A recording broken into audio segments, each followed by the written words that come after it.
I think I've finally come to the conclusion and have accepted the fact that I suck at vlogging. Hey, what's up everybody? I'm back from my trip to Atlanta after this past weekend's Universus Regionals. Every event I go to, I'm so excited to try to finally do a vlog and cover my time there, and I always start off strong, but drop the ball after day one every time. So my original plan was to do two videos. The first one was going to be a vlog of the overall trip to Atlanta, and then the other one was going to be a recap of the regionals in Atlanta, but I didn't get enough footage for the vlog, so we're combining them into one video. So first, enjoy whatever I recorded before the main event. It's 5 a.m.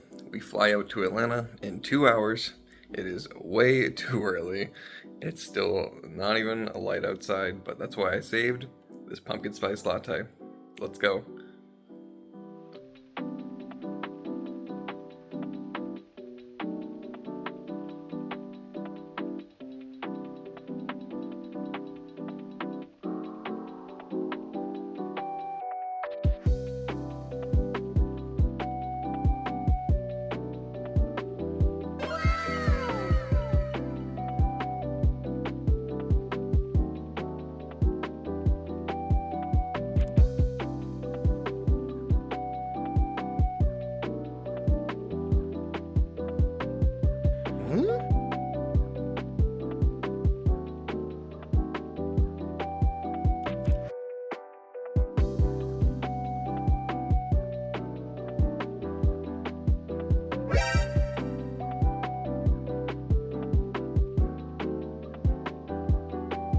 You're so cute!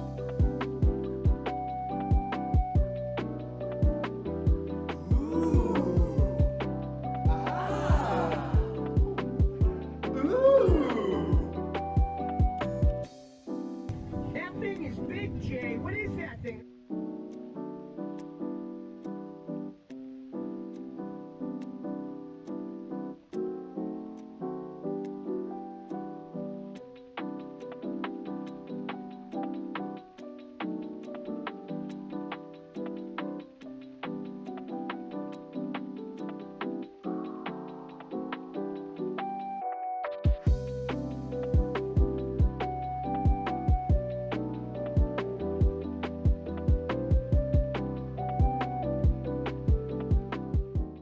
Wow, wasn't that incredible? It was like you were basically in Atlanta with me. But alright, let's talk the main event. I had one goal and one goal only for the Atlanta Regional, and that was to make top 32. Going into Atlanta, I was sitting at 40 Worlds points. Now everybody knows you need 50 World points to get into day one of the Worlds event, and you get 5 points just for signing up and playing in a regional. So that means going to Atlanta got me to 45 points, and I needed any other amount of points to break the threshold for 50. Hitting top 32 gets you 25 points for Worlds, and then anything above that gets you more points, obviously, but all I needed was that first points tier to get my day one invite to Worlds. The reason I needed these points at Atlanta is because there is a chance I'm not going to Buffalo, but let's be real, I probably am. And there's no guarantee that I would be able to get these last 5 points through local championships. So first step was picking a deck for the main event. So in the weeks leading up to Atlanta, I had 3 decks in mind to bring. No, not you, none of you 3, I'm done thinking about you. And maybe you with Guilty Gear and the tension keyword, but that's it. First up was Allura. I've been wanting to play a Critical Role character at a major event since the set released because Critical Role is my favorite IP in the game,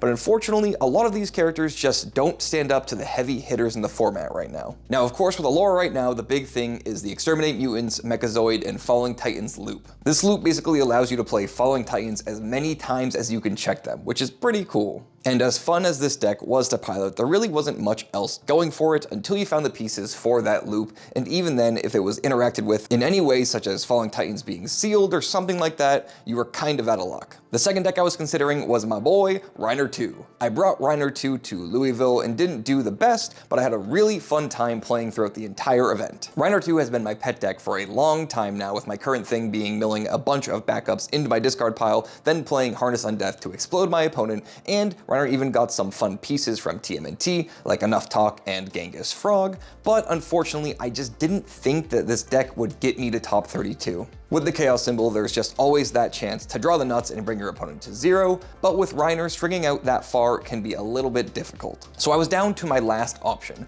I needed a deck with the strength and precision to cruise me into top 32. I needed a deck that with the precise piloting and that little splash of luck would snag me those final world points that I needed. And what might that deck be, you ask? It's the big lizard himself, it's Godzilla, baby! The only decisions I had to make was City Rampage on a 5 or do I blow up the board? Alright, in all seriousness, I knew that Godzilla, having won the last event in Toronto and being a boogeyman in the format for a long time, would give me an extremely strong chance of at least making it to top 32. I am a bit of a Chaos Andy and I am very familiar with most of the cards on the symbol, and I've never played Godzilla before. Even at a locals, even in testing, I have never touched the character. So I think that gave me a bit of enough reason to just be the villain for one event. And it turns out Godzilla wasn't even the biggest problem deck in the room. Sure, it was the most represented deck in Atlanta, but there was a lot of crazy stuff happening in some of these other decks there. And before you ask, I'm not doing a deck profile. This was basically Calvin DeHaan's list from Toronto with maybe like 4 cards changed up. It's a Godzilla list. You know what to expect. I think like one of my opponents has for my deck list, come on. But anywho, we chose the Lizard for Atlanta, and I still had to fight my way through Swiss. On Saturday, we had 8 rounds of Swiss to play through, and I want to give a shout out to all of my opponents that I played against. It was great to meet you, and I had a ton of fun in every single match, and I'm sorry that you were probably one of the 4 Godzillas you had to face throughout the day. So in my 8 rounds of Swiss, here are all the characters that I went up against. I went up against a Smiling Titan, an Endeavor, 2 Porcos, a Midoriya on the move, a Hanjuan, a Devil Jin, and another Godzilla. And I have to say these were all really interesting matches. I was very surprised to see the Smiling Titan and the Endeavor 3, which the Endeavor was one of my losses because I never attacked their Genghis Frog, which basically makes them Godzilla. And I'm so sorry that my 3rd round pairing was against my good friend Corey Nelson, who was playing Midoriya on the move. I had to do it to you. And weirdly enough, my favorite match all day was probably the Godzilla Mirror. If I remember correctly, one of the 3 games that we played of the Godzilla Mirror, one of us turned to the other, but the other 2 games were actual nail biters. It's crazy going back and forth as Godzillas when you actually have to try and spend your momentum to block the other one, and then you don't have it coming back to your turn when you're trying to get through 34 health. So shout out to that matchup. I thought it was just gonna be one of us dusting the other person, but it ended up being an incredible match. So pretty much this lineup of characters put me through the ringer of the current meta. I had to play against City Rampage Godzilla. I had to play against 2 Porcos trying to play a million attacks. I had to play against Midoriya on the move trying to one-shot you. I had to play against the insanity that is the Devil Jin deck trying to play mutant machines and adding a billion stats to their attacks. And then there was the Hanj using 9 Titans and getting through the wall of damage reduction from all the different backups.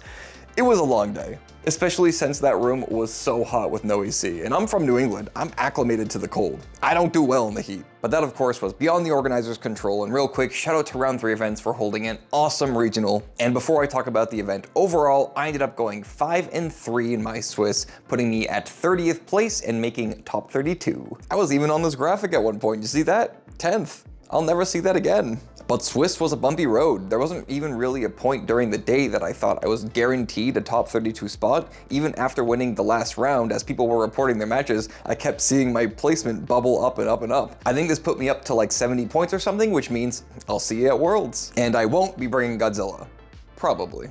But enough about the main event, let's talk about the regional overall. I'm gonna be honest, I think this event overall went really well. The only major hiccup again, which was out of the organizer's control, was there was just no AC in the main room. And even then they had a separate room for the top like 24 tables that had AC. So that at least solved the problem a little bit. But my favorite thing about the event this time compared to the ones in the past was you could really feel the excitement for the game in the room. We had a big projector up in the front of the main room that was showing off the game. And during the finals, everyone was in there watching and waiting to see who the winner was gonna be. It really felt like a community as a whole enjoying the game.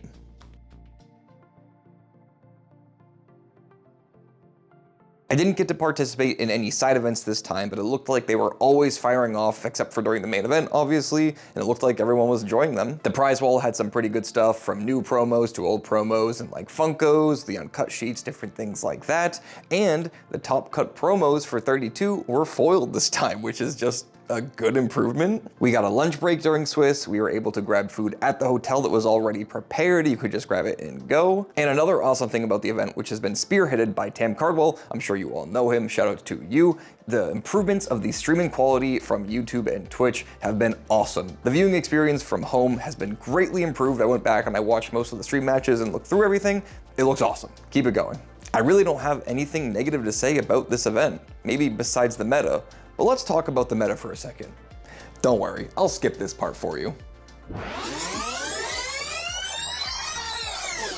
But that's just my 2 cents on it. But that's all I got for you. Thanks for watching my vlog, recap video, whatever it is. Maybe in Buffalo we'll actually do a vlog this time. And before you go, please leave a comment down below. Tell me if you were at Atlanta and what you thought about the event. Leave a like on the video and subscribe to the channel. Thank you very much. I'll catch you in the next one.